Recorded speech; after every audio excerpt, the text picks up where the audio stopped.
Dear students, today we will see Human Genome Project. ये जो human genome project है is an international scientific research project.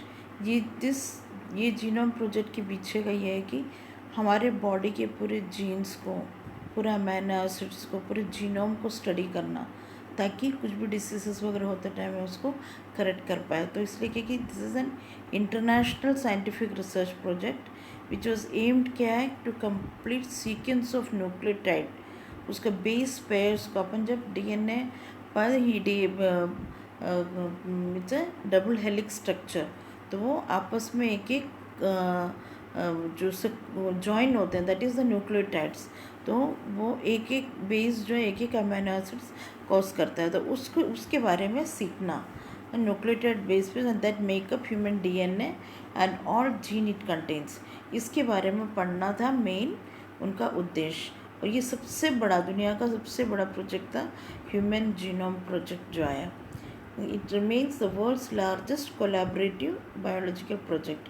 इसका idea ये था, इस आइडिया 1984 में यूएस ने पिकअप किया, विदाउट उसको प्लान उनको करना स्टार्ट किया, और later on France, Germany, China, Japan और यूके भी इसको लॉन्च किए। ये 1990 में चालू हुआ and it was declared complete in 2003। और ये ह्यूमन जीनोम प्रोजेक्ट है। ओरिजिनली इसका मेन एम क्या है, to map the nucleotides. Nucleotides जो है उसको उसको उसको देखना, उसको मैप आउट करना। Content in the human haploid reference genome, हमारे जीनोम के अंदर में, हमारे जेनेटिक यूनिट के अंदर में जितने भी न्यूक्लियोटाइड्स, उस सबको लोगों को स्टडी करना। स्टडी इसलिए करना है क्योंकि मैक्सिमम हमारे इलनेसेस क्या है कि कुछ ना कुछ जीन मैप इसमें डिफिकल्ट इसके कारण में होता है। तो क्या है कि उसको पढ़ेंगे तो we can do the corrections in that. The genome of an individual is unique.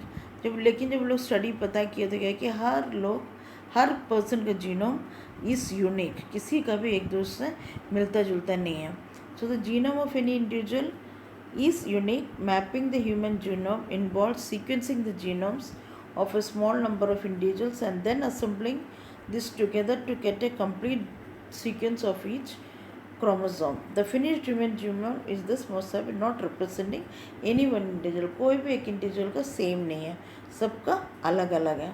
तो main goal of human genome project क्या था, टू आइडेंटिफाई हमारे एक एक जन्म में जो है एक एक हमारे इसमें 20,000 से 25,000 जीन्स है एक जीनोम में जो प्रेजेंट रहता है, तो उसको आइडेंटिफाई करना, उसको मैप आउट करना। To identify and map all the 20,000 to 25,000 genes in the human DNA from a physical and functional stand point.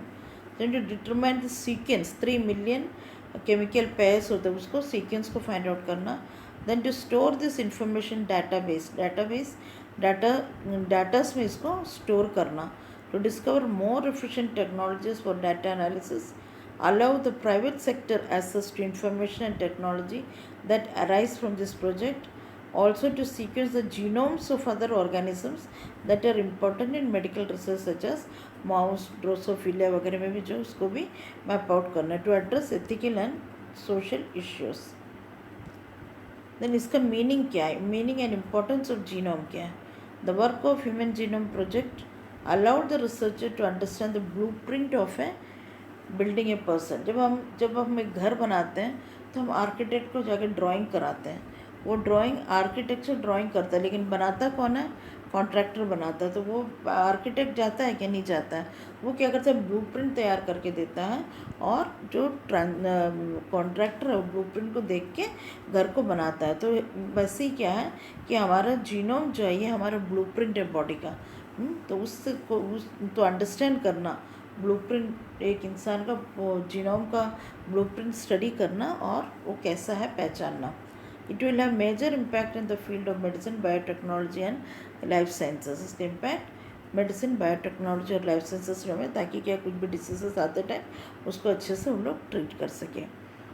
फिर क्या है कि genome is an organism complete set of DNA including its genes, and it has information needed to build and maintain an individual। जीनोम के अंदर में पूरा information जो रहता है, genes carry information about protein, और जीन्स की जीनोम सब इन्फॉर्मेशन कैरी करता है, और जीन्स प्रोटीन के बारे में इन्फॉर्मेशन कैरी करता है। डीएनए का 4 बेस है, हमने पढ़ा था जब क्रोमोसोम पढ़ते time, adenine, guanine, thymine and cytosine. ये क्या है कि बेस होता है, ये फिर जिससे जुड़ता है वो न्यूक्लियोटाइड बनाता है। Participating countries and funding agencies, the $3 million project was formally launched in 1990 by the US Department of Energy and the National Institute of Health। इसके पीछे में $3 million प्रोजेक्ट क्या कि लॉन्च हुआ था 1990 में। The human project was 13-year old publicly funded project initiated in 1990 with the objective of determining the DNA sequence of entire euchromatic genome within 15 years। Then technical aspect क्या है इसका? The process of determining the human genome first involves genome mapping or characterizing the hormones। This is called जो भी genome का jeans है उस सब पे मैपिंग को करना और उसको आइडेंटिफाई उसको क्या है कि कैरेक्टराइज करना। The next step of human genome project क्या है? डीएनए सीक्वेंसिंग एंड और determining the order of GNA basis on the chromosomes. तो इसको क्या बोलते हैं? जेनेटिक। तो इसमें 2 मैप बनता है, genetic map and physical map. Genetic map में जीनोम मैपिंग करते हैं, पूरे कैरेक्टरिस्टिक्स को मैपिंग करते हैं, और फिजिकल मैप में डीएनए का सीक्वेंसिंग को मार्किंग करते हैं। फिर मैपिंग स्ट्रैटेजीज क्या है? Genetic markers are available invaluable for genome mapping. Genetic markers चाहिए, then markers are inherited physically और molecular characteristics that are different among individual और population। मार्कर्स क्या रहना चाहिए? वो इनहेरिटेड होना चाहिए बट डिफरेंट होना चाहिए। A genetic map shows the relative locations of these specific markers on the chromosomes। Sequencing strategies क्या है? To sequence DNA, it must be first be amplified or increased in quantity। तो उसको sequencing करने के पहले उसके क्वांटिटी को increase करना है। फिर 2 type of DNA amplifications are cloning and polymerase chain reaction. Cloning क्या? एक मॉलिक्यूल से सेम टाइप का अलग मॉलिक्यूल बनाना, तो उसको 2 एम्प्लीफिकेशन, एक क्लोनिंग है, दूसरा polymerase chain reaction. Now that DNA has been amplified, sequencing can be done. तो सीक्वेंसिंग करने के लिए जो टेक्निक यूज़ करते हैं उसको शॉटगन मेथड, सैंगर मेथड और सैंगर सीक्वेंसिंग कहते हैं। अब इसका आउटकम क्या है? There are approximately 22,300 protein coding genes in human beings, or many of protein coding genes produce more than one protein product। A larger population of genome encodes transcript में ज़्यादातर portion अपना genome क्या करता है? Encode करता है transcription factors को, and is dedicated to control elements to which this transcription factors. फिर जीन डेंसिटी देखता है, 23 जीन्स पर million base pairs on chromosome. Human genome comprises 2% of exons coding region and 98% of introns non coding region. Exons और introns के जो हमारे chromosome के parts जो हैं न्यूक्लियस के नीचे और बड़े वाले, छोटे और बड़े, दैट इज एक्सॉन्स हैं। तो 2% क्या करता है? एक्सॉन कॉम्प्राइज करता है, एंड 98% इंट्रॉन्स ये करता है। और उसके एप्लीकेशन कहाँ यूज़ करता है?